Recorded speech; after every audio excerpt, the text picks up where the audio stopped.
We're surrounded by emotions every day. Happiness, excitement, sadness, anxiety. We float through a stream of these emotions over the course of a day. Today, I'm going to share a journaling method to help reduce the impact and intensity of these emotions.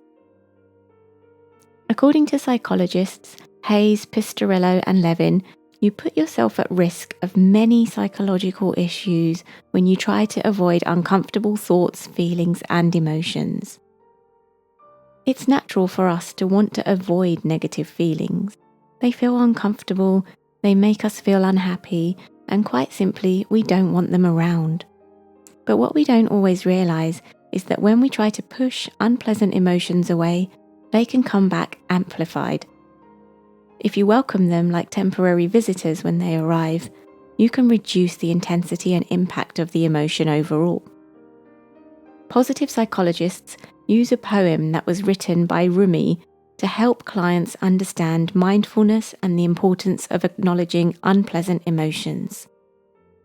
The poem explains that being human is like being a guest house, and our emotions are temporary visitors that can be welcomed even if they're unpleasant, with the knowledge that they will stay for a while and then leave. The first part of this exercise is to read and understand the poem. I'm going to write it up in my journal because I think it's helpful to have as a reminder of what the poem's trying to convey. The poem is called The Guest House. This being human is a guest house. Every morning a new arrival, a joy, a depression, a meanness, some momentary awareness comes as an unexpected visitor. Welcome and entertain them all. Even if they are a crowd of sorrows who violently sweep your house, empty of its furniture, still treat each guest honourably. He may be clearing you out for some new delight. The dark thought, the shame, the malice, meet them at the door, laughing, and invite them in. Be grateful for whatever comes, because each has been sent as a guide from beyond. The poem really brings to life the idea that every day a new emotion might arrive, and some of these emotions can violently take away all that you've got left. But they're fleeting and temporary, and if you welcome them instead of sending them away, they might even have some value. The journaling exercise that we're about to do now can help you invite these emotions in and explore them instead of pushing them out. The first question to answer is, which emotions come to visit me? A helpful resource to look at when thinking about emotions is the Atlas of Emotions, which I'll link for you down below. And this was developed by a psychologist called Paul Ekman along with the Dalai Lama. Ekman breaks down emotions into 5 main categories: enjoyment, anger, fear, disgust, and sadness. And if you look within each one, you can see the different states we can experience within one emotion group.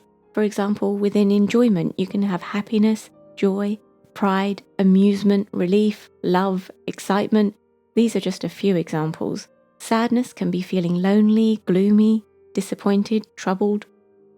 Disgust can be dislike or loathing. Fear can look like nervousness, anxiety, and at the other end of the scale it can be panic or terror.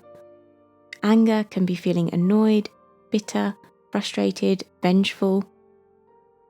If ignored, any of these emotions can be pushed further and develop into a mood, which is a longer lasting state than the experience of the emotion itself.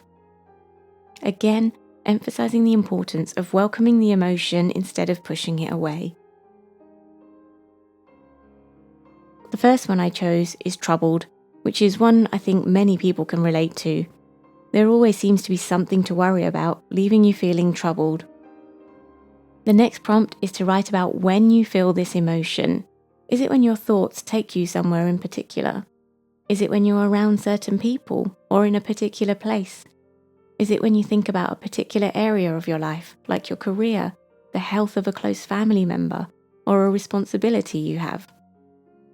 Like most parents, the troubled emotion visits me most when I'm thinking about whether I'm doing the right things for my kids, their learning, their growth, their well-being. And also because I made a big career change, it's when I'm thinking about whether I've made the right choices too. Because there are always pros and cons of every choice.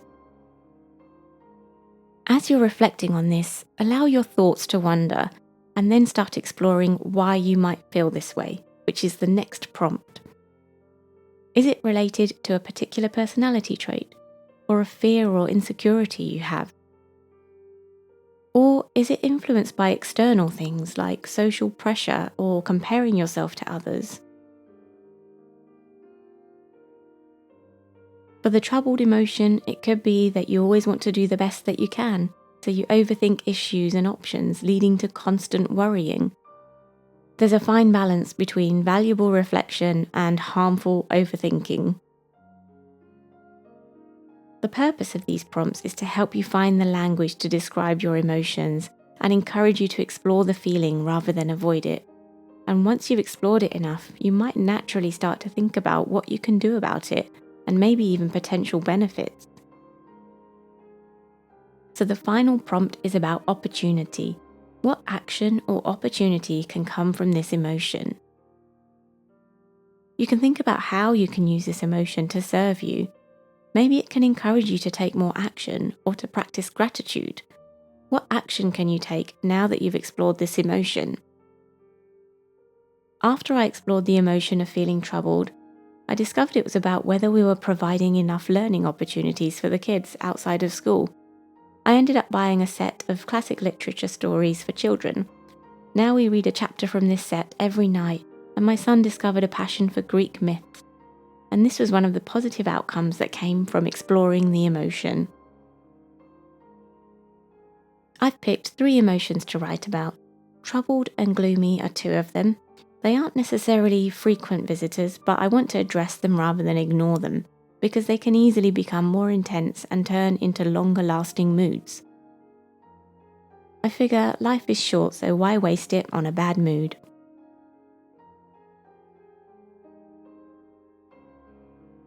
The 3rd emotion I picked is actually a positive emotion that I experience regularly, and that's contentment. It was quite interesting exploring a positive emotion because it really makes you understand the importance of it and how to encourage more of it. I wrote down the times that I feel it, like when I have joyful moments with the family, or while I'm doing work that I care about, or when I'm doing things that I really enjoy like reading and yoga. And this led to the discovery that in all of these moments I'm fully present and not distracted. So reducing distractions like having my phone on me is really important for encouraging this feeling of contentment. I hope you enjoyed this video and it served as a reminder to invite your emotions in instead of pushing them away. It's not always possible to welcome them at the time, but taking a few moments to yourself in the day to explore them can make all the difference. Thanks for watching, and I'll see you soon.